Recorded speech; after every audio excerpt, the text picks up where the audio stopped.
rise for the singing of the Philippine National Anthem, to be led by the Philippine Charity Chief 6 Chorale.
Please remain standing for the awaiting panalangin to be performed by Ruben Don Diego Laurente.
Kagalang-galang Ferdinand R. Marcos Jr.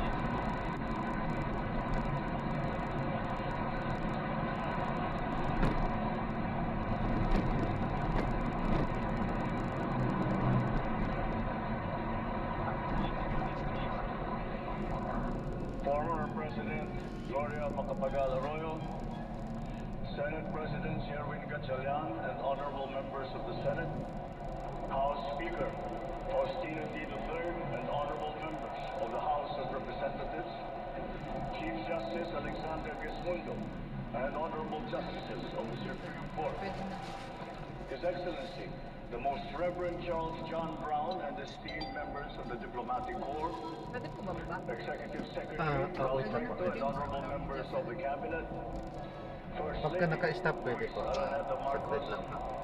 other distinguished guests, ladies and gentlemen, good afternoon.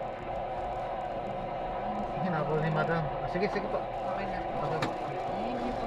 Salamat po, God bless po. Salamat po.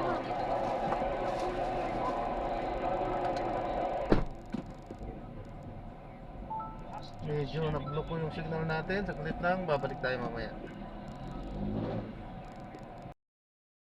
Matataas na opisyal, pati na mga mambabatas. At dumating na tayo sa punto na ayon sa ombudsman ay malapit na ang paghain ng patong-patong na kaso laban sa dating speaker. Masakit man sa akin ito, ngunit kailangan natin gawin ang tama. Hindi ako pangulo ng aking pamilya. Hindi ako pangulo ng aking kaibigan.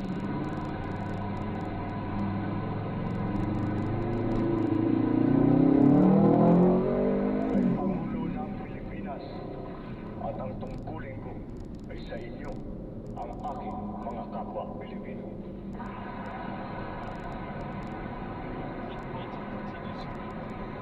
Kakibat ng mga naisampang mga kaso, tiniyak ng inyong pamahala na mababawi mula sa mga nagsapwatan ang nakuha nilang pera ng taong bayan.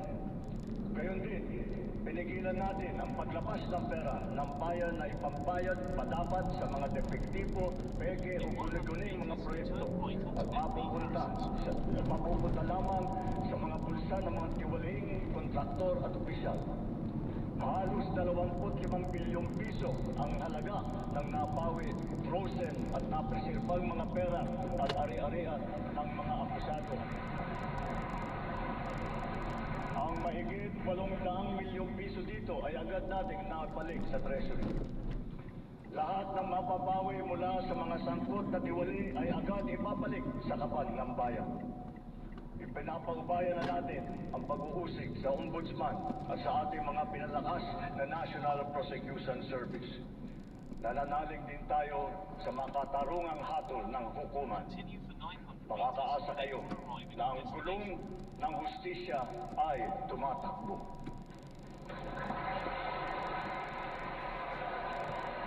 Sa kabila ng mga kaganapang ito, kailangan natin umusad tungo sa pagbabago. Nakatulong ang lahat ng mga ulat at hinaing ninyo sa isumbong na Pangulo. Ang inyong pagbabantay at pakikialam sa pamahalaan ay ang susi sa paglaban sa katiwalian. Ang reforma sa DPWH ay nagsimula na.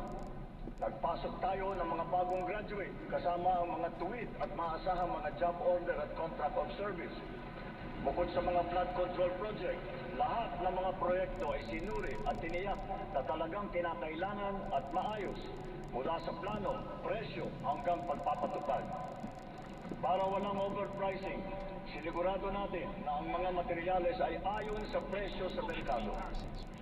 Bantay sarado ang bawat proyekto at ang nakalaang pondo sa Transparency Portal, Integrity Chain at katuwang na ang mga civil society organization. Mula nang tumama sa ating bansa ang epekto ng giyera sa gitnang silangan, nagdeklara tayo agad ng State of National Energy Emergency. Iisa ang ating misyon, uplift ang iaaho ng ating nahihirapang mga mamamayan. Ang lahat ng mga ahensya ay inatasang magtipid at pagtuunan mabuti ang mga programa na mas mahalaga sa pagtugon sa mga epekto ng krisis. Ibinuhos natin ang pondo kung saan karapat-dapat at mas kinakailangan sa mga pangunahing serbisyong ramdam at tiyak na makakatulong sa ating mamamayan. Ang pera ng taong bayan na muntik mapunta sa bulsa ng mga tiwaling opisyal ay naisalba natin. At sa halip na magamit natin ay nagamit natin sa mabuti at para sa tunay na kapakanan ng mamamayan. Ibinaba natin ang karagdagang halos 58 bilyong pisong pondo sa mga lokal na pamahalaan para mas mabilis at mas malawak ang paglingap sa taong bayan. Mataas ang tiwala at kumpiyansa natin sa mga lokal na pamahalaan Ito ay paghahanda na rin para sa mas marami at mas malawak na serbisyo para sa kanilang mga nasasakupan. Nagsimula tayo doon sa mga direktang naapektuhan ng kaguluhan. Ang pagsaklolo sa ating mga kababayang OFW na naipit sa digmaan. Mahalagang misyon ito ng pamahalaan. Gayong lagpas 2.5 milyong Pilipino ay naghahanap buhay sa Middle East. Simula nung naputok ang gera, mahigit 12,000 kababayan natin ang ating naiuwi sa bansa na ligtas. Mahigit 140,000 OFW naman ang ating nabigyan at sari-saring tulong sa gitna ng kaguluhan sa Middle East. Tulad ng pagkain, tulong pinansyal, pagpapagamot at masisilungan. Pag-uwi sa Pilipinas, sila ay ating tinulungan upang makapagsimula muli sa pagpahanap buhay sa pamamagitan ng Action Fund at OWA Kabuhayan Program. Ang iba naman ay nilapit natin sa peso o kaya sinama natin sa bayanihan para sa balikbayang manggagawa job fair. Samantalang ang iba ay tinulungan natin makapaghanap buhay muli sa ibang bansa. Bukod sa kanila, ang mga magbabalik natin mga gurong OFW ay papasok na sa mga public school natin kung saan sila ay higit na kinakailangan. Dahil dito sa Pilipinas, sila ang ma'am at saka ang sir. Patuloy ang ating ugnayan sa iba't ibang bansa at ang suporta natin sa mga OFW para sa kanilang kaligtasan. Lalo na at may mga kababayan tayong nasawi o hanggang ngayon ay nawawala sa Middle East. Pangalawa, bunga ng ating magandang ugnayan sa iba't ibang bansa. Natiyak nating sapat ang supply ng langis para sa ating pangangailangan. Sa kabila ng pagsara ng Strait of Hormuz, ay nagawa natin makabili at makapag-angkat mula sa ibang pagkukunang bansa tulad ng Japan, South Korea, Oman, India, maging sa Russia, pati na sa China. Dahil sa mga ito, natiyak natin na sapat ang supply ng bansa na tatagal hanggang halos 2 buwan. Nakipag-usap din tayo sa Iran para sa kaligtasan ng ating libu-libong mga kababayang tripulante na nasa Strait of Hormuz. Sa kooperasyon ng ating mga kumpanya ng langis, hindi naging biglaan ang pagtaas ng presyo ng petrolyo, kundi paunti-unti sa loob ng 1 linggo. Ito ay para naman maging magaan sa ating nahihirapang mga consumer. Nagtakda rin tayo ng sunod-sunod at malalaking mga price rollback na kailangan tuparin ng mga kumpanya ng langis. Sa tulong ng batas na naipasa ng Kongreso, agad din natin nasuspindi ng 3 buwan ang pagpataw ng excise tax sa LPG at saka sa kerosene. Bukod dito, agad din natin nilibetahan ang pagtaas ng presyo na inaangkat nating bigas. Inaresto at kinasuhan din natin ang mga nahuling nagsasamantala sa kabila ng pagdurusa ng taong bayan habang may state of energy emergency. Lahat ng posibleng gawin para mababa ang presyo at mapabagal ang pagtaas nito, ginawa natin. Marami ang naapektuhan o kaya nawalan ng trabaho sa panahon nito. Kaya tuloy-tuloy ang pagsasagawa natin ng mga job fair sa buong bansa. Nitong Mayo 1, araw ng paggawa at kasagsagan ng mataas na presyo ng krudo, nagsagawa tayo ng halos 100 job fair, kung saan halos 300,000 trabaho ay pinagbigay alam natin sa publiko. Sa isang araw ng job fair na ito, lagpas 6,000 Pilipino ang hired on the spot. Dito rin natin ipinamahagi ang mga sweldo para sa mahigit 100,000 benepisyaryo at nagtatrabaho sa ilalim ng dilip at tupad ng DOLE. Kumilos agad tayo upang pigilan ang mabilis na pagtaas ng presyo ng bilihin. Hinikayat ang mga bangko at e-wallet na magbawas ng kanilang karaniwang singil sa bawat transaksyon na online. Kaya ngayon, maraming bangko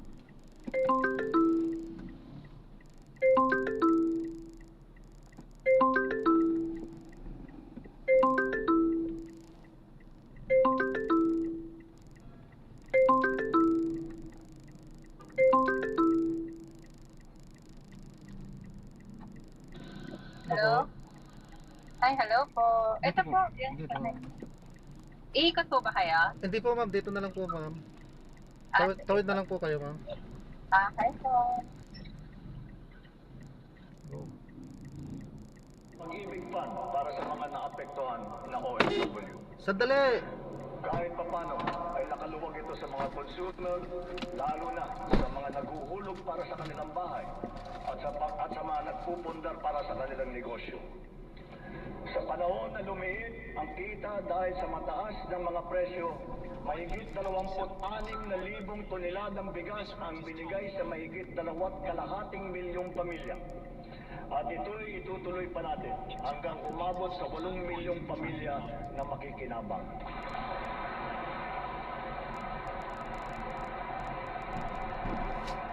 Patuloy pa rin ang programang Benteng Bigas Meron Na. Ito'y nakakapagbigay ginhawa sa mahigit 12 milyong Pilipino sa buong bansa. Ang mahigit 800 nating kadiwa ay nasa buong Pilipinas ay sabay pa rin nakakatulong sa mga namimili at sa mga magsasaka at mangingisda na direktang nakakapagtinda ng kanilang mga produkto. Nagbigay din tayo ng suporta sa halos 2 milyong magsasaka at mangingisda sa kasagsagan ng mataas na presyo ng langis sa ilalim ng Presidential Assistance to Farmers, Fisherfolk and Families o yung tinatawag na PAF.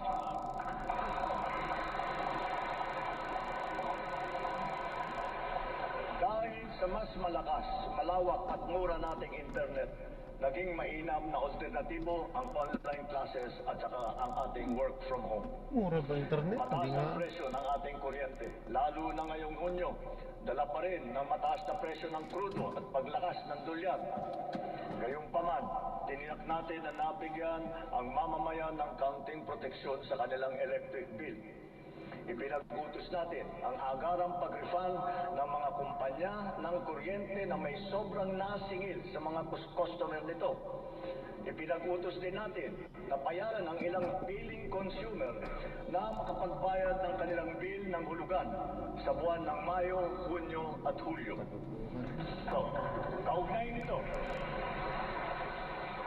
Kaugnay nito, pansamantala nating pinagbawal ang mga pagputol ng linya habang hinuhulugan pa nila ang kanilang bill sa mga buwang ito. Para sa ating mga micro-entrepreneur, ipinagtutupad natin sa BIR sa ngayong taon ang one-time tax abatement. Layunin nito na makapagbigay ng kaunting ginhawa sa mga nalugi o kaya lumiit ang kita dala ng hirap ng panahon. Ang sektor ng transportasyon ang pinakamatinding tinamaan ng epekto ng krisis. Super, operator, pasahero, manggagawa o negosyo man. Lahat ay umaray sa matarik na pagtaas ng presyo ng produktong petrolyo. Ngunit hindi natin kayang hayaan tumigil o maantala ito dahil ito ang nagsisilbing piston ng ating ekonomiya. Ang mga super ay natulungan ng cash relief mula sa ating programang AIX. Mayroon din 10 piso kada litro na diesel subsidy para sa mga pampasaherong jeepney at UB Express upang may dagdag na pangkarga. Bukod pa rito, mahigit 1,800,000 nagpapasada ang nahandugan din ng tulong ng AIX. Para naman sa mga pasahero, nagkaroon ng mga libreng sakay kung saan sinigundahan pa ng ilang mga ahensya ng pamahalaan gamit ang kanilang mga sasakyan. Humalili rin ang DA sa paghatid ng mga kargamento ng produktong agrikultural sa mga sentro ng kalakalan sa buong bansa. At para lalo pang makatulong ng sabay sa super at pasahero, binuhay natin ang service contracting program para sa pampublikong bus at ang ating mga jeep. Sa ilalim ng sistema ito, ang kwalipikadong operator o driver ay nakakakuha ng karagdagang kita sa bawat kilometrong tinakbo sa pagserbisyo ng mga pasahero. Sa panig naman ng pasahero, kung hindi man libre ang sakay, meron silang 20% na discount sa pamasahe. At ang diskwento ito ay dagdag pa sa karaniwang 20% discount para sa mga estudyante, sa senior at sa may kapansanan. Ibig sabihin, para sa ating mga priority passengers, 40% ang kabuuang diskwento nila sa pamasahe.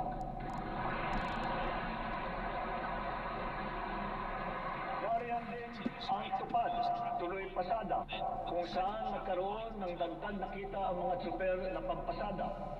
Sa mga programang ito pa lang, milyong-milyong Pilipino, driver man o pasahero, ang nakaramdam ng kaunting ginhawa sa kanilang mga biyahe araw-araw mula nang ito'y nailunsad. Dito sa Metro Manila, ang lahat ng mga sumasakay ng LRT2 at MRT3 ay patuloy na nagiginawan ng 50% diskwento sa pamasahe. Bukod pa ito sa mga espesyal na diskwento na ating ibinibigay tuwing linggo at mahalagang kapistahan. Sa ating mga paliparan at pantalan, pansamantala nating binaba ang sari-saring mga bayarin sa paggamit ng mga pasilidad, gaya ng terminal fee, landing and take-off fee, harbor fee, anchorage at berthing fee, pati mga storage fee. Halimbawa, sa Cebu Port, naging libre ang terminal fee. Sa mga paliparan naman,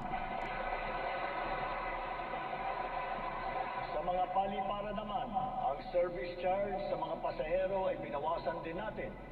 Gayon din, sa PITX, ang terminal na nag-uugnay ng Metro Manila sa Katimugan, sinuspindi natin ng 3 buwan ang pagsingil ng terminal fees sa mga pampasaherong sasakyan. Sa mga expressways naman, sila ay may diskwento sa toll fee na umabot hanggang halos 200 piso. At kapag ang kargamento naman, ay pagsakay ng RoRo ay produktong agrikultural at sangkap ng pagkain, binaba natin mula 500 ang terminal fee. Ngayon, piso na lang ang sinisingil sa kanila. Sa pagdaan naman nila sa mga expressway, libre ang toll fee ng mga truck na accredited ng Department of Agriculture. Dahil sa lahat ng mga pinatupad na ito, milyong-milyong Pilipino ang kahit papano ay direktang nakaramdam ng tulong sa panahon ng mataas na presyo ng petrolyo. Sila ang ating mga tsuper ng pampublikong sasakyan, mga estudyante, manggagawa, pati na rin ang mga magsasaka at marami pang pasahero sa buong Pilipinas. Mga kababayan, sa ating pagbalik tanaw, kaya ko kayong harapin at sabihin na ginawa natin ang lahat ng nararapat upang malunasan ang mga epekto ng krisis. Agarang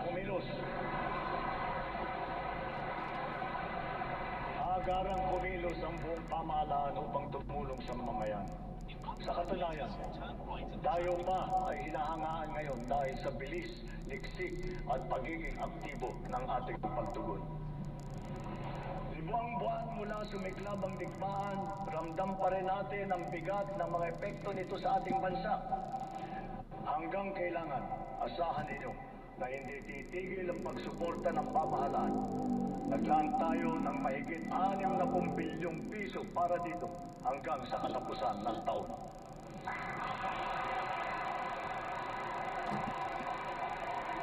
Ang pondo na naisalba natin na palaki bulsa ng mga tiwaling opisyal ay sa taong bayan nating ibinubuhos. Ngayon, ipipihit natin ang mga programa sa mas nangangailangan nating kapwa Pilipino para naman mas malawak at mas marami ang maaabot ng tulong. Layunin natin matulungan ang 3.2 milyong benepisyaryo ng 4Ps at walang gutom program, ang 1.2 milyong minimum wage na manggagawa ng miyembro ng SSS, at ang 2.2 milyong kababayan nating mahirap na hindi pa naging benepisyaryo ng programang pang-ayuda ng pamahalaan. Nariyan pa rin ang nakaabang na pagsuporta natin para sa sektor ng transportasyon, agrikultura at mga OFW na apektado ng kaguluhan. Kung susumahin, mahigit 7.2 milyong pamilya na lubos na nangangailangan ang matutulungan natin sa mabigat na kabanatang ito. Ngunit, hindi natin kaliligtaan ang ating mga manggagawang Pilipino, lalo na ang mga middle class, pati na ang mga maliliit na negosyo. Alam natin na sila rin ay nabibigatan sa epekto ng krisis. So to ensure the continued progress of the middle class amidst the lingering effects of the crisis, we will pursue tax relief measures that promote growth, that generate revenue, and advance equity towards socio-economic sustainability. Kaya bilang natatanging proteksyon sa kanila at para mas mapakinabangan nila ang pinaghirapan nilang kita, nananawagan ako sa Kongreso upang maipasa ang batas na magbibigay ng bahagyang ginhawa para sa ating bayaring buwis. Una, palawakin natin ang exemption sa income tax.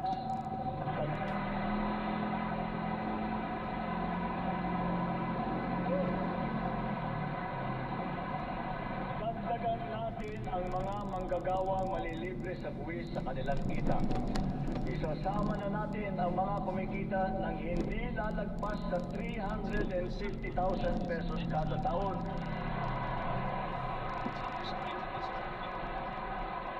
Kasabay nito ang karampatang pagbaba ng income tax ng iba parang manggagawa. Pangalawa, ang mga maliliit na negosyo ay hindi napapatawan ng minimum corporate income tax.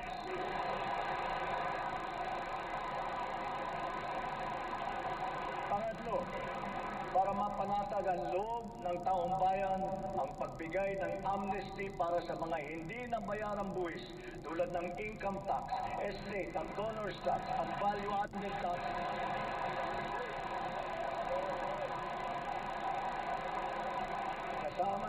Kasama na rin dyan ang mga multa na kaakibat ng mga ito. Malinaw ang mga leksyon sa atin ng mga nagdaang buwan. Una, ang kahalagahan ng seguridad at katatagan ng bansa pagdating sa enerhiya at sa pagkain. Ng ating ugnayan sa ibang bansa at ng bawat mamamayan kahit saan man sila naroon. Pangalawa, ang abilidad ng pamahalaan na kumilos agad sa angkop at mainam na paraan. At ang ikatlo, ang pagpursige at pagtatyag ng Pilipino sa kabila ng mga hamong dumadaan. Dala ang mga sariwang leksyon nito, mas maayos at mabilis ang pagresponde natin sa ating mga naging biktima ng sakta.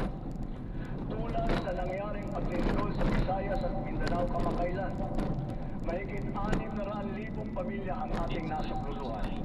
Lampas 3 bilyong piso ang ating binuhos para sa agarang tulong sa mga pamilyang lubos na naapektuhan. Ito ay sa pamamagitan ng pagkain, pagpapagamot, tulong pinansyal at pabahay. Unti-unti na rin nating naaayos ang supply ng tubig at kuryente, linya ng komunikasyon at mga daan sa mga apektadong lugar. Hindi lamang minsang paghatid ng tulong ang ating ginagawa. Ang misyon natin ay sila'y muling makabangon at may taguyod. We have moved on from the reactive approach. Now we are not only proactive, but predictive as well, aided by digital tools. The strategies of public-private supply chains, hubs and spokes, the warehousing, automated production, and wide-scale pre-positioning of food and non-food supplies in LGUs have proven their efficacy. We have now established a network consistent of primary disaster resource centers in Luzon, in Visayas, and soon in Mindanao, 15 hubs, 76 spokes, and 919 last-mile facilities across the country, which makes up our nationwide disaster response infrastructure.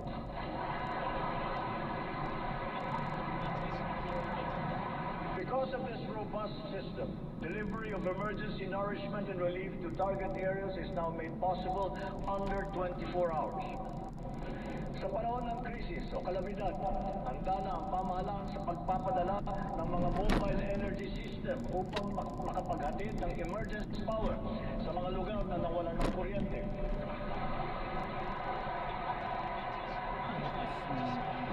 Complementing these are our government emergency communication system and the private sector-led and our first ever satellite-to-mobile service, both of which guarantee uninterrupted telecommunications nationwide in the event of crises and of disasters.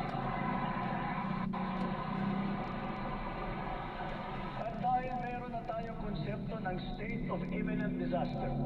Hindi na natin hinihintay na mangyari ang sakuna. Aagapan natin ang paghahanda at pagresponde. And so, taking all these lessons to heart, our overarching mission and all our conscious efforts henceforth must not be to simply uplift, but to ensure security and self-sufficiency of our nation and of our fellow Filipinos.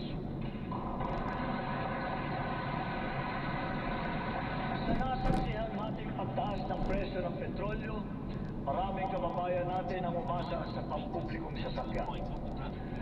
Kaya pinagtutuunan natin na mabuti ang ating mga tren, mga busway, transport hub at integrated terminal at ang pagpapaganda at pagpapalawak ng mga paliparan at pantalan sa buong bansa.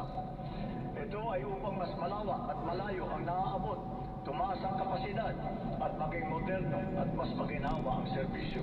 Halimbawa, sa susunod na taon, ang mga tren ng North-South Commuter Railway ay tatakbo na sa pagitan ng Valenzuela at Malolos. Sisikapin ng DOTR na sa pagtapos ng administrasyong ito, tapos na rin ang railway hanggang sa Plata.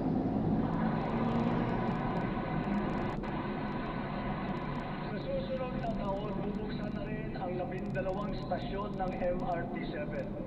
Matapos ang halos 3 dekada, may bago ng linya ang MRT na tutulak pa hanggang Sacred Heart sa Quezon City mula sa North Avenue.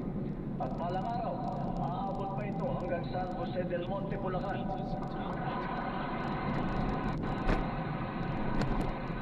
Sadyang napakalaking ginhawa nito sa halos 1 milyon na pasahero bawat araw. Thanks to the recently enacted, accelerated, and reformed Right-of-Way Act, right-of-way issues are now more quickly resolved, removing the biggest choke point in our mass transit development program.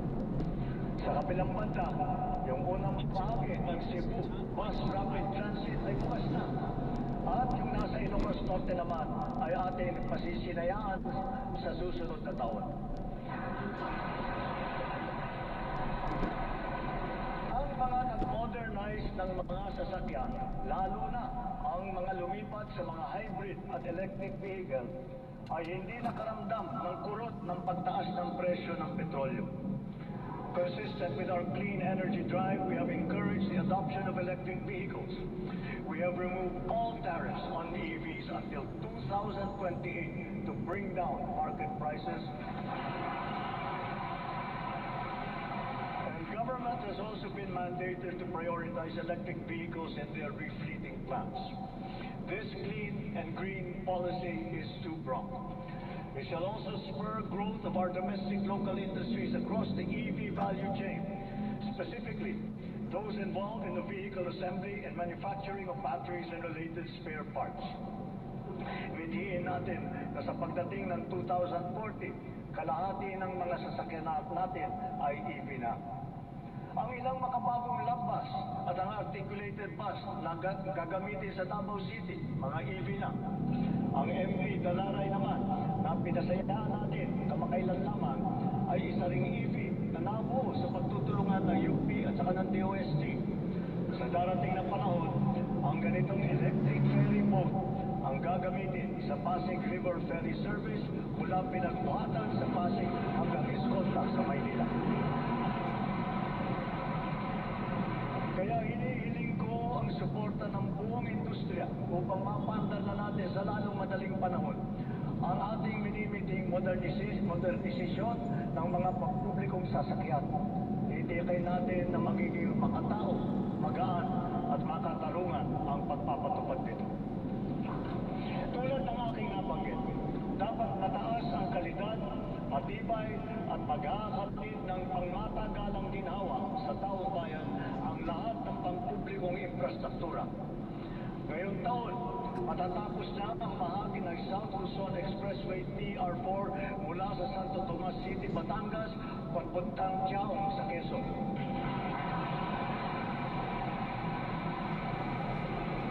Halos 17,000 motorista araw-araw ang makikinabang dito. Ang mga nasirang tulay sa San Juanico, sa Eastern Visayas, Kapagan, Santa Maria, sa Isabela, Pigatan, sa Cagayan, Calbigan at Iloa sa Sama, at Panuliran sa Iligan ay kaagad nating naayos at ngayon nagagamit na muli.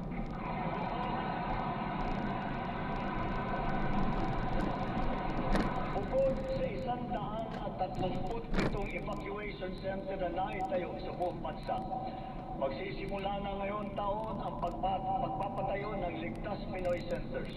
Una doon sa mga lugar na madalas tamaan ng hagupit na panahon tulad ng Bicol, Eastern Samar, Bukidnon, Davao de Oro. Ang mga gusali na ito ay dinisenyo upang kayanin ang mga malubhang kalamidad tulad ng super typhoon na 340 kilometers per hour, ang lakas ng hangin at ang magnitude na 8.4 na lindol. Ganon din dapat ang taas ng kalidad at tibay ng lahat ng pribadong infrastruktura. Ang lahat ng gusali sa ating bansa ay dapat handa at kayang manatiling matatag at nakatindig laban sa anumang banta ng sakuna at kalamidad. Kaya akmal lamang ng bigyang halaga at pagtuunan ang pag-amyenda ng National Building Code upang maging alinsunod ito sa mga modernong pamantayan. Katambal ng paglaban sa katiwalian, kaugnay ng mga ghost at substandard na flood control project, naglunsad din tayo ng Oplan kontrabaha sa buong bansa. Dito sa Metro Manila, masigasig ang ginagawang paglilinis ng mga estero at imburnal sa pangunguna ng MMDA. Nakakatulong ang mga Task for Work program sa malawakang paglilinis na mahigit 200 estero at waterway mula sa Luzon hanggang Mindanao, sa Ilocos Sur, sa Cagayan, sa Camarines Sur, Negros Occidental, Cebu, Capiz, Iloilo, Lanao del Norte, Maguindanao del Sur, Misamis Oriental at Bukidnon. Sa kabila ng mga ginagawa natin ito, kailangan pa rin natin iwasto ang ating pamamaraan sa pagtapon ng basura. One systemic intervention is to update our 25-year-old Ecological Solid Waste Management Act, aligning it with modern waste management practices such as waste to energy and waste treatment technology.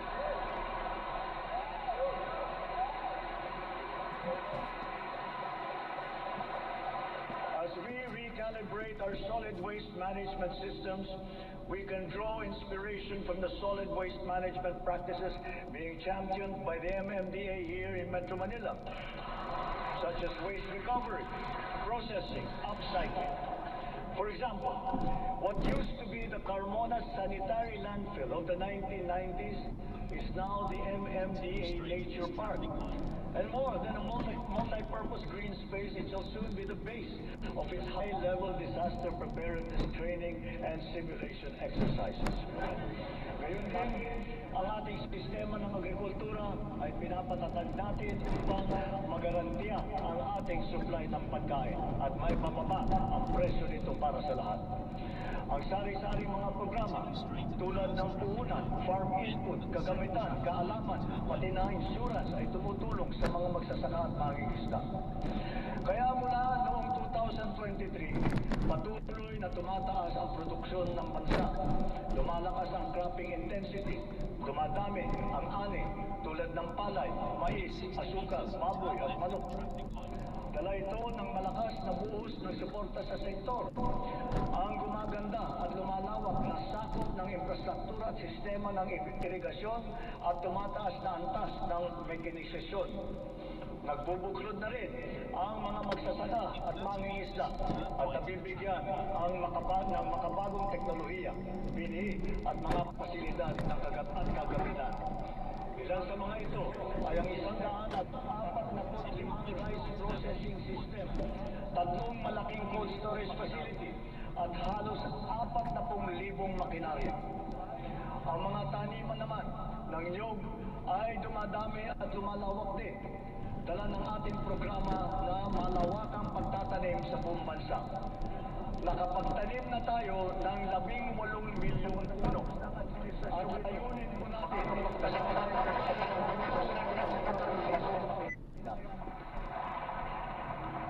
sa Pilipinas. Dumadami at lumalawak din. Dala ng ating programa na malawakang pagtatanim sa buong bansa. Nakapagtanim na tayo ng 18 milyong puno. At layunin po natin na sa pagkatapos ng administrasyong ito, makakapagtanim tayo ng 100 milyong puno ng niyog sa Pilipinas.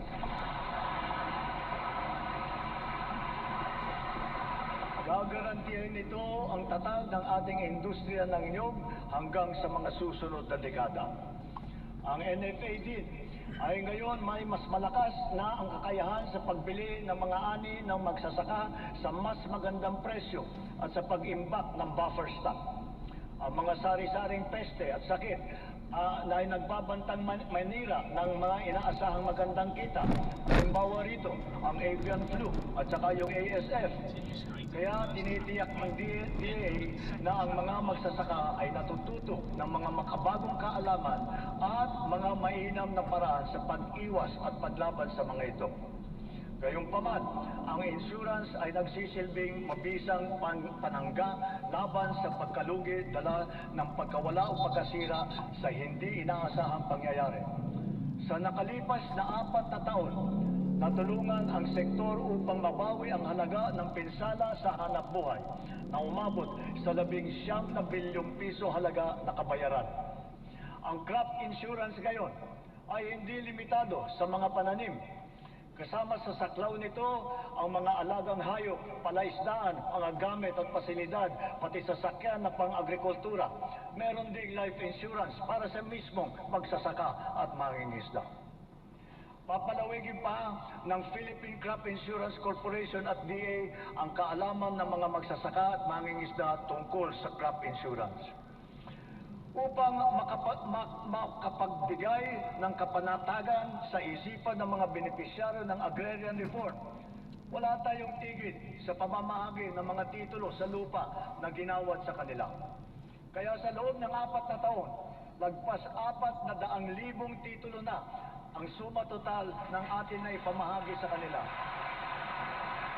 na may kabuong lawak na mahigit 500,000 hektarya. Tatapusin na natin ang pamamahagi ng mga titulo sa susunod na taon. Marami sa benepisyaryo ang naghintay ng 30 hanggang 60 taon. Ang iba mapalad na nasaksihan ang paglabas ng kanilang titulo. Sa tagal naman ng panahon, yung iba, apo na ang tumanggap. Ngayon din, kahalaga sa kanila ang seguridad na hatid ng kalayaan mula sa pagkalubog sa utang. Kaya asahan ninyo, kukumplituhin na natin ngayong taon ang ginagawa natin pagpapawalang bisa ng mga utang ng ating mga benepisyaryo.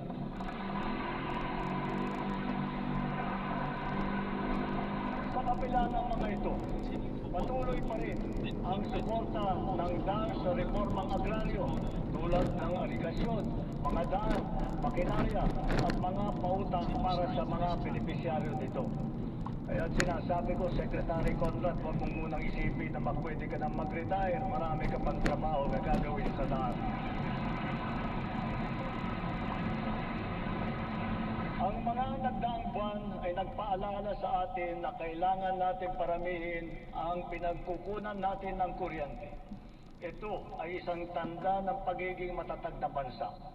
Kaya't kasalukuyan nating binabantayan at tinututukan ang 200 proyekto na matatapos hanggang sa dulo ng administrasyong ito. Ang kabuuang kapasidad ng mga ito ay halos 10,000 megawatt. 45 sa mga ito ay natapos na at 31 ay matatapos ngayong taon. At ang 124 naman ay inaasahang matatapos hanggang sa 2028. Dagdag pa rito, ang mahigit 1,700 megawatt na hatid ng mga proyekto para sa energy storage system na may kakayahang mag-imbak ng kuryente. Karagdagan seguridad ito sa 2028 para sa halos 30 milyong kabahayan at mga industriya sa bansa. Ang mga proyektong ito ay napabilis ng dahil sa mga bagong patakaran at proseso ng nagpapadali ng pagnegosyo dito sa ating bansa para sa mga Pilipino at dayuhang negosyante. Ngunit siyempre, mas pinapaghalagahan natin ang mga teknolohiya na hindi umaasa sa inaangkat na krudo na pinapaandar ng mga likas na yaman ng ating bansa, tulad ng renewable at indigenous. Bukod sa ilang mga plantang pinapatakbo ng krudo, nakapagdagdag tayo ng mahigit 60 plantang pinapatakbo naman ng geothermal, solar, hydro, at wind at saka ng biomass. Because of the extension as well of the Malampaya service contract until 2039, drilling operations once again resume for the first time in 8 years. What we have uncovered is truly a national treasure. An untapped reserve of 222 billion cubic feet of natural gas, which bodes well for the continuous production of our premier gas field until 2034.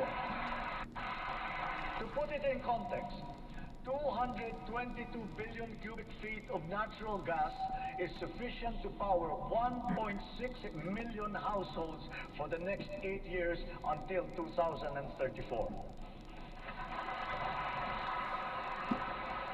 Inspired by this development, we have already awarded a total of 14 petroleum service contracts in Luzon, Visayas, and Mindanao. By far, this is the highest number of such contracts ever to be awarded during a single term of any president in our history.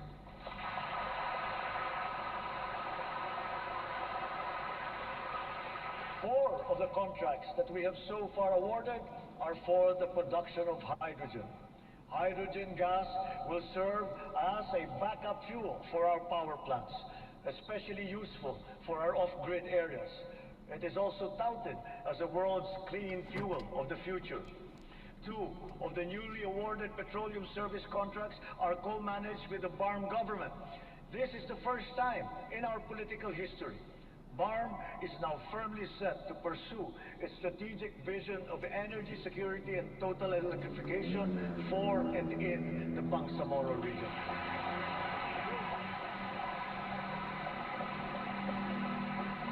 Sa kabila ng mga nailatag para sa ating seguridad sa enerhiya, panatag ang aking loob na kaya nating umangat pa.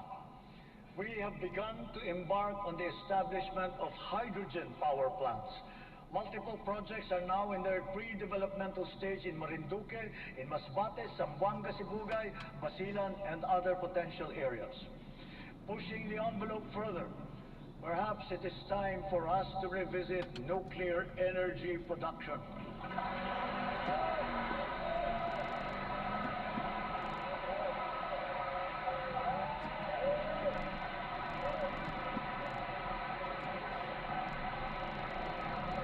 After all, we are already using nuclear energy in the fields of medicine, in agriculture, water filtration, and the upcycling of plastic.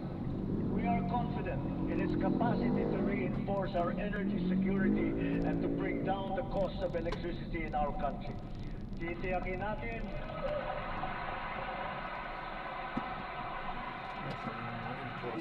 natin ito ay ligtas. Titiyakin din natin may papaliwanag na mabuti sa publiko ang magandang dulot sa atin ng enerhiyang nuklear.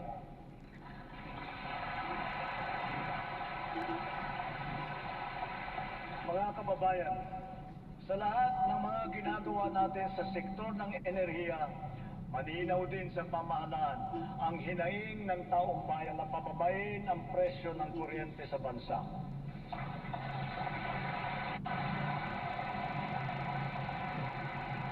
Unang-una, upang maging simple, madali at abot kaya ang pagpapakabit ng solar panel at battery storage system sa kanilang mga bahay, hinihiling ko ang tulong ng Kongreso na maipasa na ang Sariling Kuryente Act. At kung pagbawas ng presyo ang usapan, sa aking palagay, panahon na para tanggalin na natin ang systems loss na pinapasa sa consumer. Dapat lang.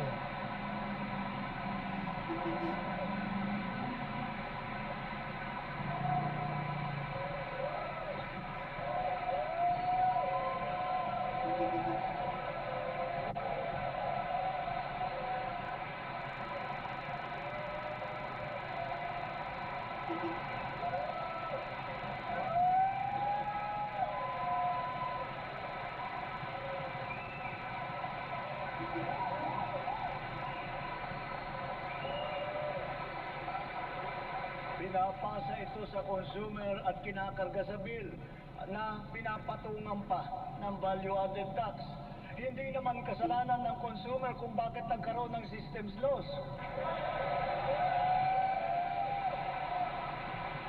Kaya hindi naman tama na kailangan sila pa ang pagbabayarin dito. Therefore, we, the people, we demand for the immediate amendment of the EFIRA.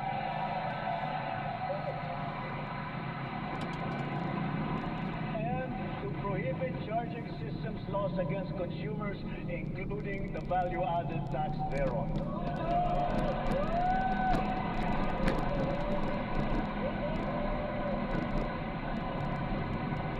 Noong nagsimula ang administrasyon, nilatag na natin agad ang pambansang polisiya sa social protection floor na magtitiyak na may pangsano at paglingap sa ating mamamayan, lalo na sa oras ng pangangailangan. Kaya't nariyan ang DILIP at tupad ng DOLE at AIX at Risk Resiliency Program ng DSWD para magsilbing pantawid sa anumang krisis na pinagdadaanan sa pamamagitan ng pansamantalang hanapbuhay o di kaya tulong pinansyal. Ngunit, mas mainam pa rin ang pangmatagalang seguridad ng makukuha mula sa matatag na trabaho. Maraming trabaho ang hatid ng ating lokal na industriya na patuloy natin pinalalakas. Kasabay ng seguridad sa dala ng matatag na trabaho ang SSS, GSIS at Pag-ibig Fund, nagsisilbing proteksyon para sa mga manggagawang Pilipino. Katuwang ang mga ahensyang ito, nakakaipon ang manggagawang Pinoy para sa kanyang pagtanda at sa pagretiro. Nakakatulong din ito sa panahon ng kagipitan, kalamidad o krisis sa buhay. Bukod pa riyan, daan ito upang makapagpundar para sa sariling buhay tulad ng mga abot-kayang pabahay sa ilalim ng ating 4PH program. Nariyan ang DSUD at mga ahensyang kasapi sa sistema ng pabahay upang matupad ang pinapangarap ng natahanan ng Pilipino. Katuwang ang pribadong sektor at lokal na pamahalaan. Puspusan natin pinupuno ang kakulangan sa pabahay sa buong bansa. Ito ay ginagawa natin sa pamamagitan ng mga bagong komunidad, mga acquired asset ng Pag-ibig Fund, Community Mortgage Program, Resettlement, at pati na mga paupahan. Sa ating programang pabahay, higit 500,000 bahay ang ating naitayo na at napondohan. Kasama ang higit 100,000 bahay na naidagdag natin sa loob lamang ng isang taon sa ilalim ng pinalawig natin na 4PH program. Susi sa lahat ng ito ang magandang sistema ng pautang upang gawing mas abot kaya ang mga pabahay para sa mga Pilipino. Isa na rito ang Pag-ibig Fund. Ang kanyang 17 milyong miyembro ngayon ay patuloy pang dumadami. Kung kaya, ang pinupundar ng mga miyembro ay patuloy ding lumalago. Ngayon, itinaas natin sa 10 milyong piso ang limit sa pautang para sa pabahay. Halimbawa, dahil dito, ang mag-asawa na may mas kakayahang bumili ng pinapangarap nilang bahay para sa kanilang pamilya. Ngayon, halos 7 milyong OFW na ang nagkaroon ng insurance. Dahil dito, panatag tayo na ang mga OFW natin ay naaalagaan at natutulungan ng mabuti. Patuloy din na dumadami ang mga kasunduan natin sa ibang bansa para sa karagdagan oportunidad para sa hanap buhay. Napataas din natin ang minimum wage ng OFW, ng OFW natin na namamasukan bilang kasambahay. Para naman sa ating mga pensyonadong uniform personnel na nagsakripisyo para sa seguridad ng ating republika, itinaas natin simula ngayong taon ang nakukuha nilang pensyon at subsistence allowance.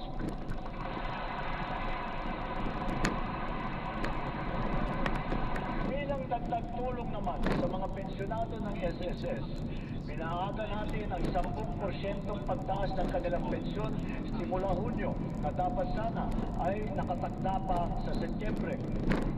Mula nung nag-umpisa ang administrasyon, humigit kumulang 44 na milyong Pilipino na ang protektado ng SSS.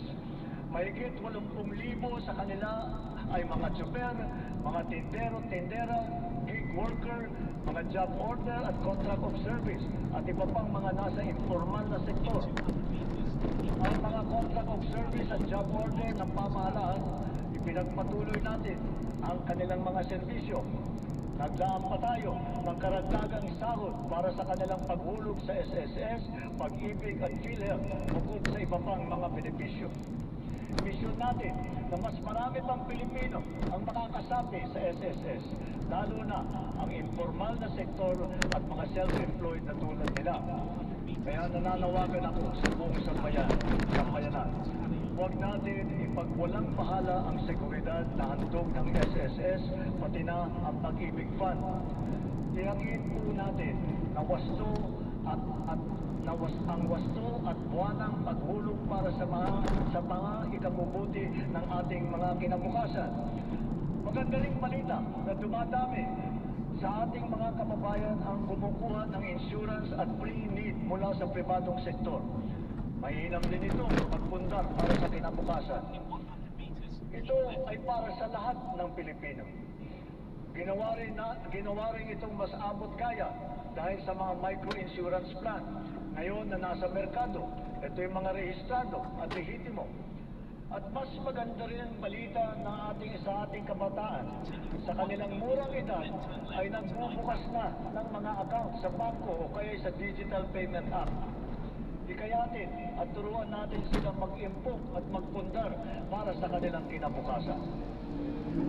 Ngayong paman, edukasyon pa rin ang siyang pangunahin nagtataguyod ng kakayahan. Kung kaya ito ang nangunguna sa listahan ng administrasyong ito.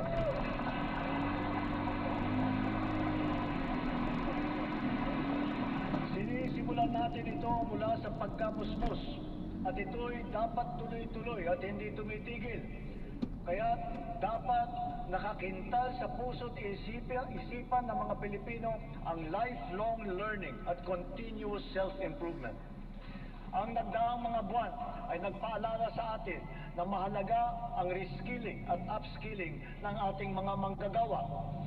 Napatunayan natin ang kakayahan ng mga senior high school graduate natin sa mga isinagawa natin bagong Pilipinas Servicio Fair nitong Marso.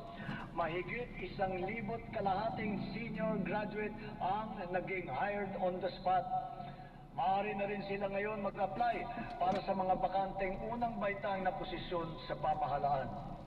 Ngunit, patuloy pa rin natin pinalalakas ang curriculum ng senior high upang lalo maihanda ang estudyante para sa tunay na mundo. Pinaigting ang work immersion para maranasan nila ng personal ang paghahanap buhay sa kanilang gustong larangan. Panatag ang ating loob sa edukasyon pagkatapos ng senior high dahil sa patuloy na pagtaas ng kalidad ng kolehiyo sa ating bansa. Noong 2022, ang mga kolehiyo natin na pumasok sa World University Rankings for Innovation ay 12 lamang. Patuloy po nating ipinataas ito bawat taon. Ngayon, 140 kolehiyo na ang pumasok na sa World University Rankings. At lagpas kalahati sa kanila ay state at local universities and colleges kung saan libre ang matrikula.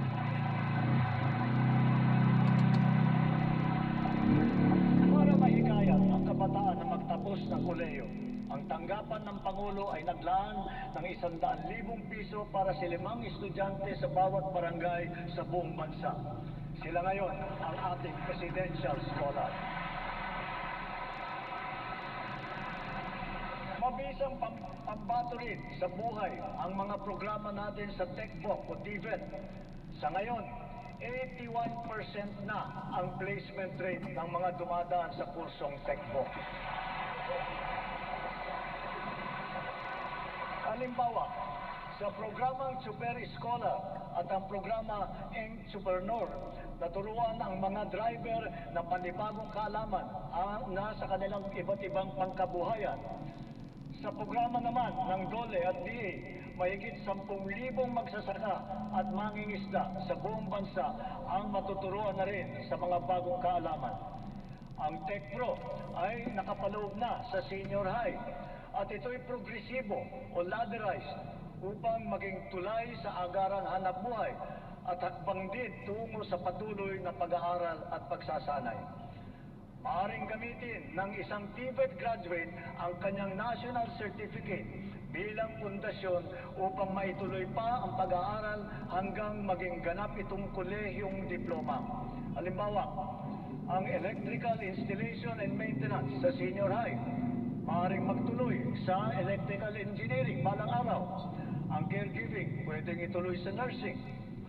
Sa kabilang banda, kahit graduate ng kolehiyo ay maaaring kumuha ng NC upang tumahak ng ibang larangan o kaya'y magnegosyo.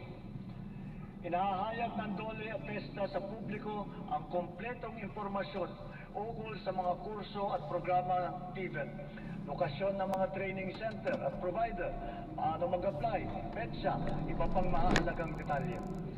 Malaking tulong ngayon ang TESDA Passport na bunga ng digitalization ng inyong mga serbisyo. In line with our digital transformation drive, our DICT continues to train our tech-savvy citizenry in high-impact tech skills to help them stay competitive in this ever-evolving field. AI is here to stay, and so we adopt it to harness its potential to enhance critical sectors, from our educational system to our industries. We have launched massive training programs for AI readiness, which have reached at least 1.8 million individuals, students, parents, and teachers alike.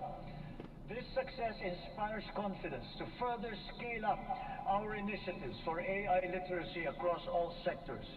We must ensure our global competitiveness. Within and beyond the academe, we must inculcate in our youth the virtues of critical thinking, innovativeness, creativity, as well as the ability to find solutions to problems. Our targeted scholarships and funding grants are all aimed to encourage these trailblazing traits. Contests such as Young Creative Challenge, the NICE, and the Philippine Innovation Awards recognize their talent and their hard work. At the same time, we have to do more to protect our children. We must protect them from the harmful influences and forces that exploit their vulnerability. The corrosive influence of fake news, the unfettered exposure to pornography, even to minors, the constant depiction of casual violence, and the toxicity and hate culture pervasive in social media. These pernicious influences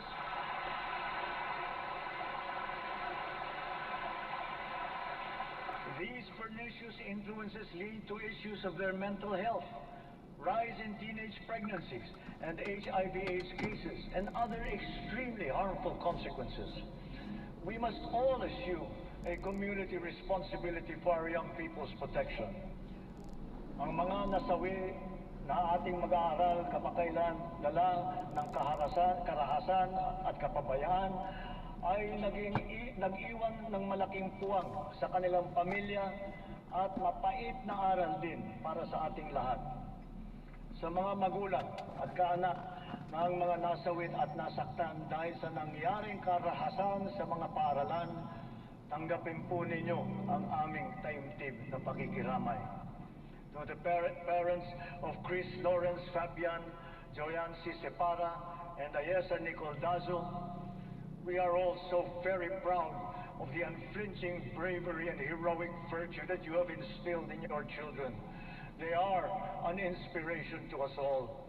Their courage and their selflessness, true Filipino qualities, are the virtues that these trying times call for.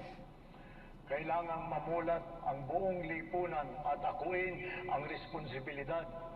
Pag-ibayuhin natin ang ating paggabay at pag-aruga sa ating mga kabataan. Magkakasama tayong lahat sa misyong ito.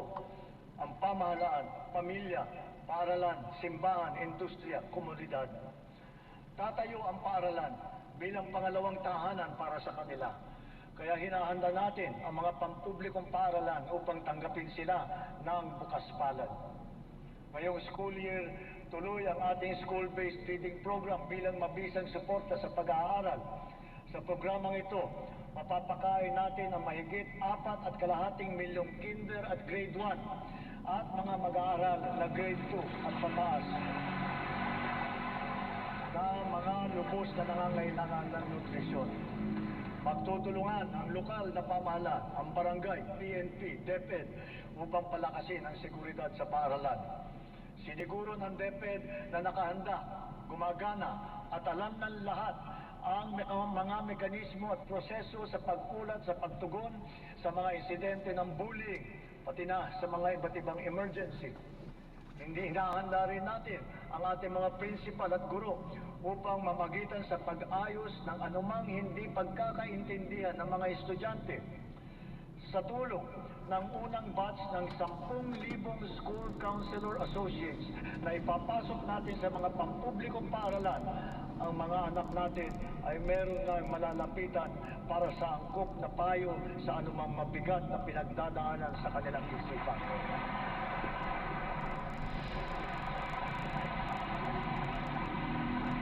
Hindi mawawagin sa ating isipan ang karangalan at kadakilaan ng ating mga guro. Pinangako ko noong nakalipas sa SONA na walang magre-retirong guro na Teacher 1. Ngayon, mahigit 80,000 guro at school head sa pampublikong paaralan ang na-promote gawa ng ating expanded career progression. Nagkaroon na rin ng mahigit 30,000 karagdagang posisyon para lumakas ang puwersa ng mga guro. To facilitate effective instruction, we also continue to provide them with helpful and innovating teaching aids such as smart TVs, laptops, tablets, free mobile data, even the Bell microphones. To dramatically increase the traditional annual production output of DepEd, we have activated force multipliers in addressing classroom storage, tapping the DPWH, PAGCOR, and the LGUs as additional production arms for the increase in our schoolrooms. For its part, the private sector also will construct its initial share of more than 16,000 classrooms in Luzon by way of PPPs. Additional PPPs with higher production targets will soon follow for the Visayas and Mindanao. Kapag may nagkasakit sa pamilya, tila krisis ang tumama. Sa mahal ng pagpapagamot, kaya nitong simutin ang kita o ipon ng isang pamilya. Kaya malusog na pamumuhay ang ating pangunahing isinusulong. Kumpletong bakuna, maayos na nutrisyon, regular na ehersisyo at pag-iwas sa masamang bisyo at mapanganib na gawain. Mahalaga rin ang ating sports. Itinaas natin ng triple ang suporta natin dito. Hindi lamang dahil sa aliw na hatid nito, kundi para sa kalusugan. Sa nag-uumapaw nating suporta kay Alex Ayala, sana ay marami ang maingganyo para matuto at maglaro hindi lamang ng tennis, kundi ng ibang sport pa. Sa halimbawa ng Pilipinas Women's Football Team, sana rin ay mas sumikat pa ang football sa ating bansa at maraming maglaro. Balang araw, baka makasali na ang Pilipinas sa World Cup.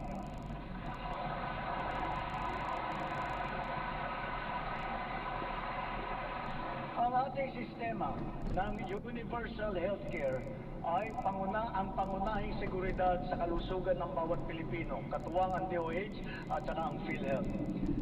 Daig ng maagap ang masipag. Ito ang layunin ng ating YAKAP program. Ilayo ang Pilipino mula sa sakit at tugunan ng maaga ang nagbabadyang karamdaman. Sa taong ito, 4.5 milyon na ang nakapagpatingin mula sa 25 milyong Pilipino nakarehistro sa programang ito. Hangad natin, mas maraming klinika pa ang makakasapi sa YAKAP upang mas marami pa ang pagpipilian ng ating mga mamamayan. Sa kaugnay nitong gamot program, ang miyembro ng PhilHealth ay makakakuha ng kailangang gamot mula sa mahigit 2,000 accredited na provider. Ang bawat miyembro ay may benefit limit pa na 20,000 piso kada taon. Ngayon, 75 na ang mahalagang gamot na kasama sa listahan ng programang ito. Meron diyang antibiotic, laban sa asma, alta presyon, kolesterol, para sa diabetes, sa ubo, lagnat, at iba pang mga sakit na kadalasan nararamdaman. Sa 7 buwan ng taong ito, mahigit 300,000 kababayan natin ang nakinabang dito. Bukod sa programang ito ng PhilHealth, ang bilang ng mga gamot na tinanggalan natin ng value-added tax ay umabot na sa mahigit 2,000. Mahigit 700 dito ay laban sa cancer, mahigit 500 ay para sa altepresyon, mahigit 600 naman ay laban sa diabetes at para rin sa mental health. Sa buwis na ito na ating tinanggal, ang side effect dyan ay mas mababang presyo nito sa butika.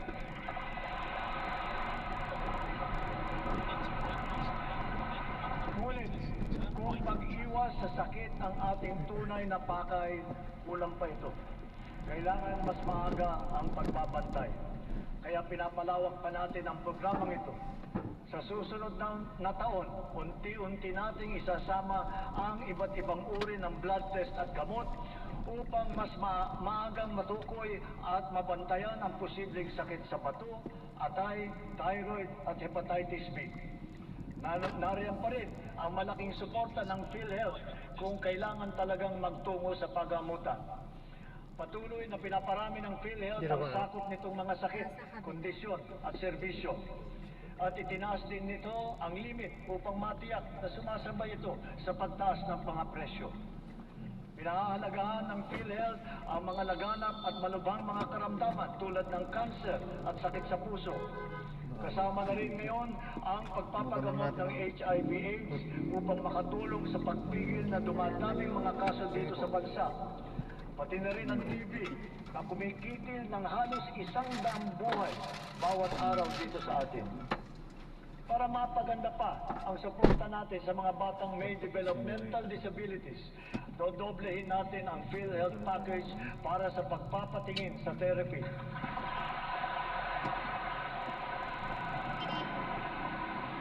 Dadamihan din natin mula sa 70 hanggang 150 ang bilang ng therapy session na sakop ng PhilHealth.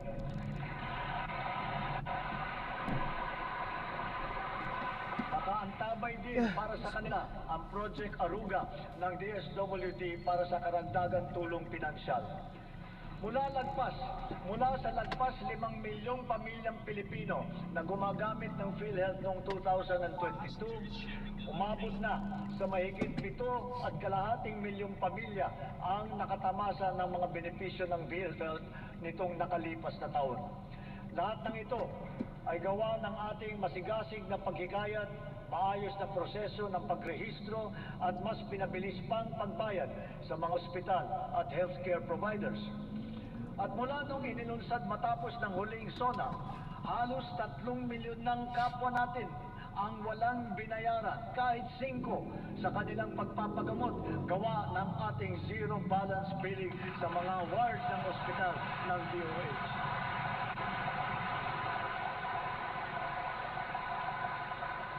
Siyempre, hindi natin makakaligtaan ang maaasahang medical assistance o MAIP. Mas marami na ang ospital na sakop nito. Mas pinadali pa ang proseso. may i-MAIP na sa mga ospital ng DOH, online at kasama sa ating e-Gov app. Dalawa na lang ang requirement. Wala na ring GLGL, kaya hindi na kailangan pumila o magmakaawa pa sa sino mang politiko.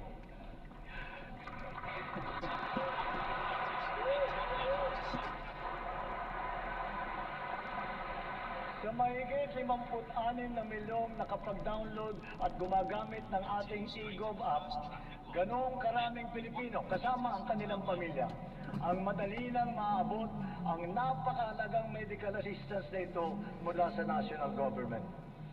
Kung kaya't sa puntong ito, mahigit 8 milyong pasyente na ang natutulungan ng maaasahang MAIP. Sa ating ginagawang mga pagbabago, mas marami pa ang matutulungan nito, anumang antas sa lipunan. Paraan natin ito upang mapakinabangan ng mamamayan ang buwis ng kanilang binabayaran.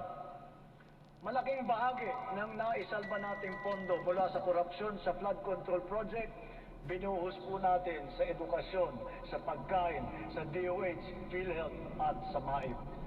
Para talagang makatulong,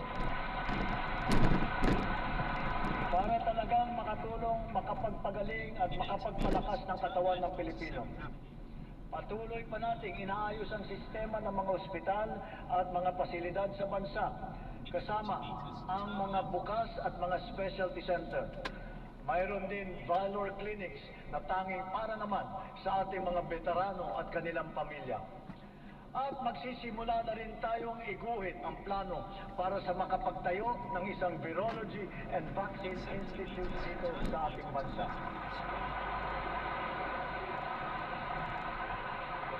Kasabay nito, ang hanay ng mga dalubhasa sa larangan ng medisina at kalusugan ay dumadami na rin.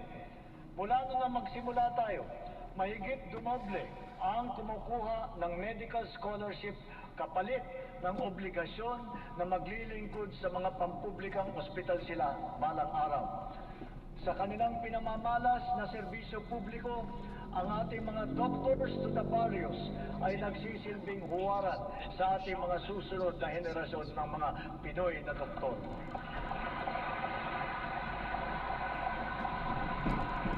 As we have witnessed and proven during this difficult period, our strong foreign relations have earned us incalculable dividends.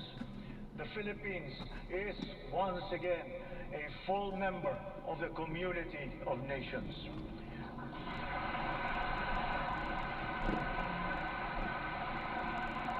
Our vigilant trade facilitation efforts have resulted in integrating our country into the international free trade network. That is the widest and most active one that we have ever had in our history. It has yielded transformative economic agreements, such as the Regional Comprehensive Economic Partnership. And now, we are set to seal yet another promising comprehensive economic partnership agreement, this time with the United Arab Emirates. Because of these international engagements, the Philippines now has 23 free trade agreements in force or under active negotiations with other countries. Our exports have grown. They have continued to grow, reflecting high productivity and the increasing competitiveness of our products and services in the international trade market. It now behooves us to reinforce our strengths, enhance our comparative advantage, and diversify our portfolio. On this principle, we have maintained our competitiveness in supplying critical components to top technology companies in the world. We have also maintained export competitiveness for our indigenous farm products, such as ube, coconut, bananas, other tropical fruits. And we have now ventured into new, invaluable ones like Inoke mushrooms. Foreign investments continue to pour in because of our beneficial policies, especially those promoting ease of doing business and accelerating digital transformation that curb red tape and corruption. Over the past 3 years, more than 6 trillion pesos in investments have been facilitated through our green lanes. These are estimated to create over 400,000 jobs for our fellow Filipinos. Our productive Hello, good afternoon. Our productive ecozones Good afternoon lay down po. the fertile Ma'am groundwork that Christine brings po. these investments into actual fruition, posting consistent growth rates over the past 3 years. Extending beyond Metro Manila, from Luzon to Mindanao, promising new areas have been recently proclaimed, such as in Dumaguete and Misamis Oriental. And soon, we will also present a strong case for Palawan and for the halal industry. We continue to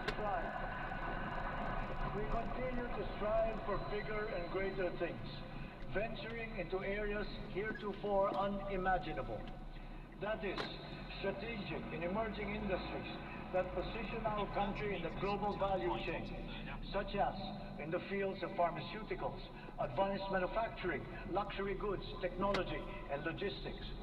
Additionally, a product of the 23-member-strong US-led Pac Silica initiative, the Pac Silica Industrial Hub will create an ecosystem that will have AI at its core. It will bring quality jobs to our people, accelerate our industrial competitiveness, and revitalize our economy. As a strategic component of the Luzon Economic Corridor, the hub will be an advanced manufacturing and logistics center in the global AI and technology value chain. Cagayan is both geographically and economically primed to serve as our gateway to space and host the country's first spaceport. A sounding rocket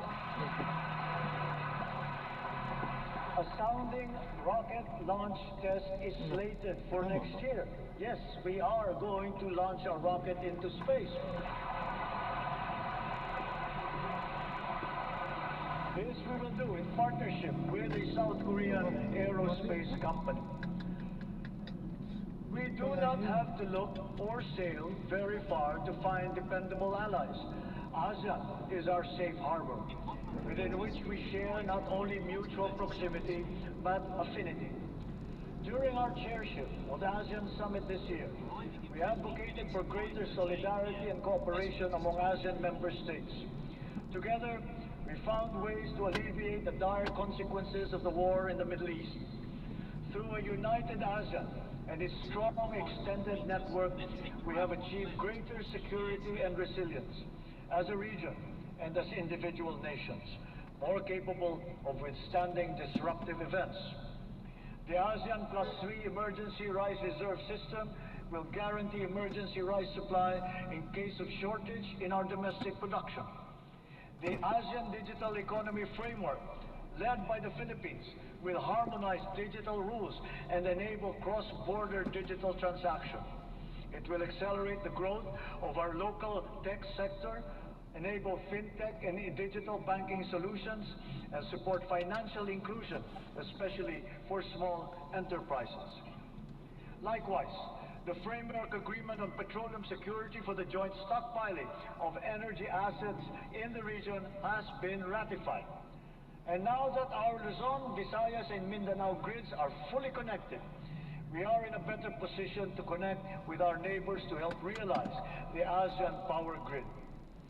Moved by our stark realizations, ASEAN must further strengthen the bonds of our regional cooperation, building on our sense of affiliation and a heightened instinct for mutual assistance.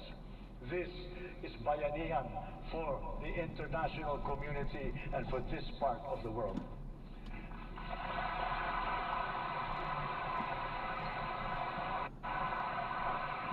And more significantly, we in ASEAN, joined by the entirety of Filipinos who by nature are peace-loving, re-echo our unified appeal for an end to violent conflict. We appeal to all parties for a heightened sense of community, to a return to the table, armed only with a genuine desire for peace and for normalcy. True diplomacy builds, violent conflict only destroys. Peace and order are the foundations of security for our country, for our region, for the world. A long but worthwhile 15 years since its signing, we are now ready to formalize a historic completion of the government's peace pact with the CBA-CPLA. And in accordance with the Republic Act number 12317, the BARM electorate is now poised to partake in BARM's first regular parliamentary election.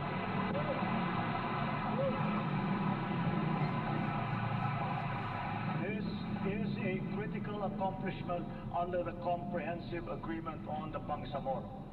COMELEC, law enforcement, volunteers, deputized agencies, all stakeholders are now ready to ensure that this defining political exercise will be peaceful, orderly, and credible.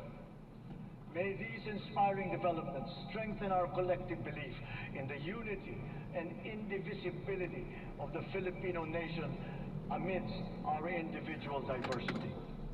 Our unity and collective consciousness are challenged now greater than ever before. A common threat lies before us, directed against our dignity and self-respect. Of late, our very humanity has been called into question.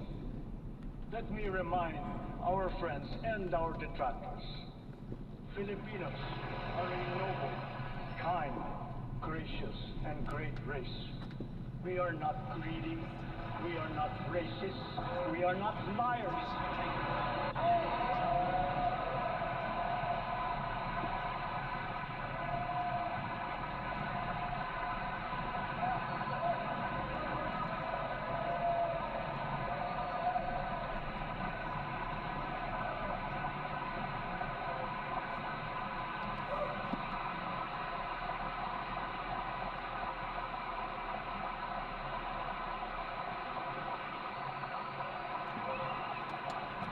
We are respectful and we are dignified. We are Filipinos and we do not yield.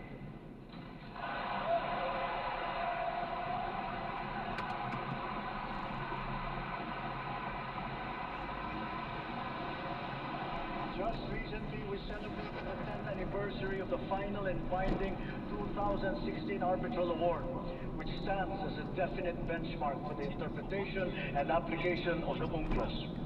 This is not a claim that we advance alone, nor is it one that we will abandon. Your government will do all that is necessary to continue upholding this award, utilizing every peaceful and legal means available to the Republic against any attempt, foreign or domestic, to undermine this achievement. We give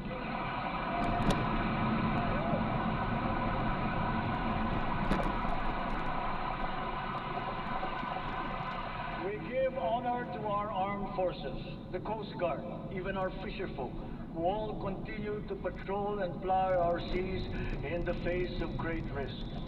To them, we owe collective gratitude and appreciation, for it is they who give life to the letter and spirit of the Arbitral Award.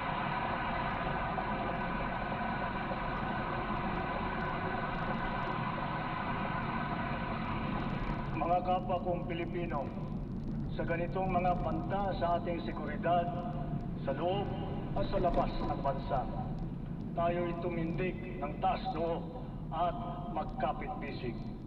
Dahil tayo man ay magkakaiba sa maraming bagay, iisa lang tayong lahi. Tayong lahat ay Pilipino, Pilipino sa diwa, Pilipino sa dugo. Manaig nawa ang pagkakaisa at ang pagmamahal natin sa inang bayan at sa kapwa Pilipino. Sa bagay na ito, hindi tayo magkakatunggali. Tayo ay magkakabigkis tulad ng ating pinamana sa ating buong kasaysayan. Sa mga pang-aalipusta, hindi tayo matitinag. Sa manlulupig, hindi tayo pasisiin.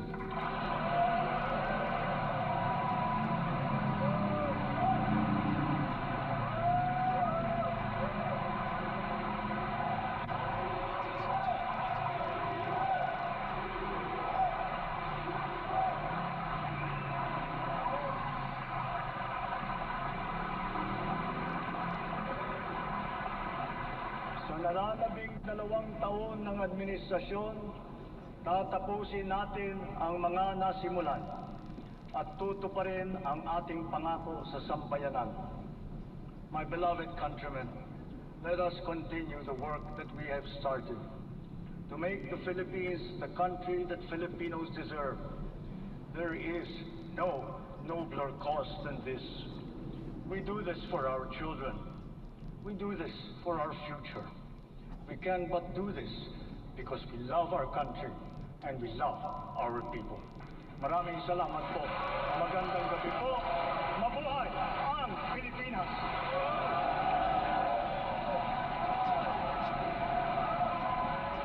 Ang Pangulong Ferdinand Bongbong Marcos sa kanyang ikalawang SONA. Ayan. Kayo ba ay natuwa o hindi? Alamin natin muna ang report mula kay Aris number 14, Let Narciso. Miss Let. Ayan lakay, narinig na natin ang talumpati ni Pangulong Marcos sa kanyang ikalimang State of the Nation address. At una agad sa talumpati ni Pangulong Marcos ang issue ng flood control projects kung saan sinabi niyang masusing sinuri at tinuntun ang punot dulo. Meron ng nakasuhan at nakulong at binanggit niya na ayon sa ombudsman, malapit na ang paghahain ng kaso laban sa dating speaker. Aminado ang Pangulo na masakit ito para sa kanya pero kailangan gawin ang tama dahil aniya hindi siya Pangulo ng kanyang pamilya, hindi siya Pangulo ng kaibigan, Pangulo siya ng Pilipinas at tungkulin dahil sa tungkulin niya at sa kapwa Pilipino.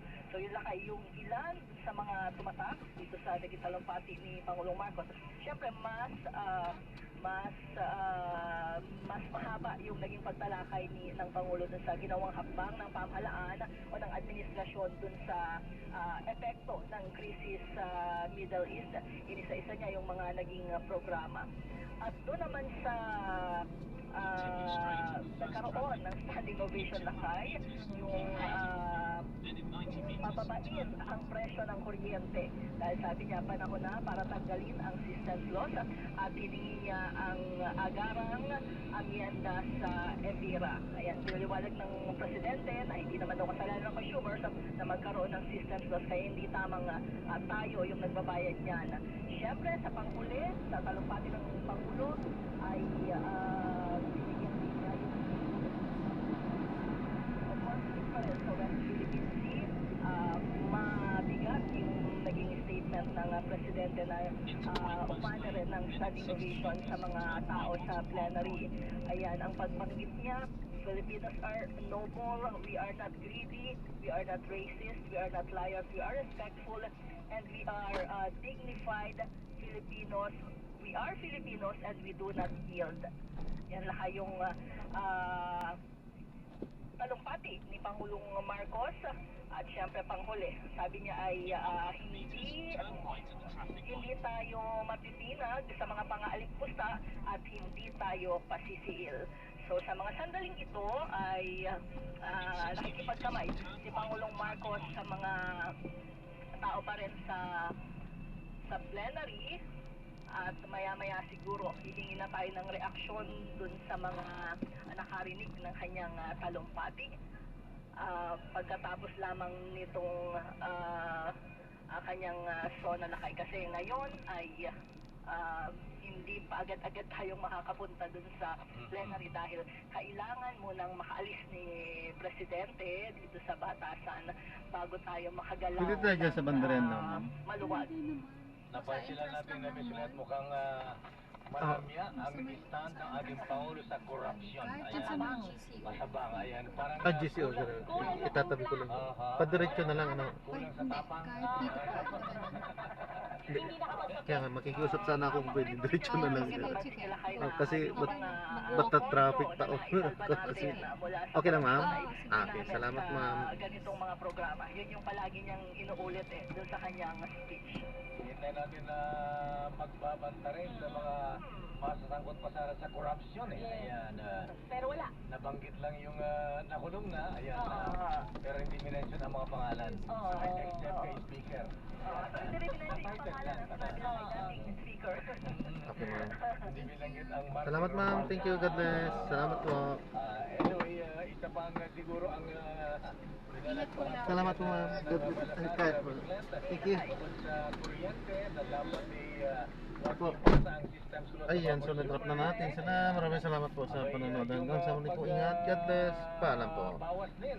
Ayan, natapos na yung Pangulo, ano niya Pangulo. Pero yung sinabi kanina. So, yan. nanawagan siya sa Maraming Kongreso salamat na po ipasa ang batas na sa panonood. hawa sa bayaring buwis. Panawakin daw yung At, exemption sa excise tax at dagdagan yung mga napakinggan natin yung SONA libre sa ni buwis sa Pangulong kanilang Marcos. kita. Isama daw yung Paalam po. hindi At lalagpas gagawa tayo ng ibang video sa ating 350,000 susunod. kada taon ang kita.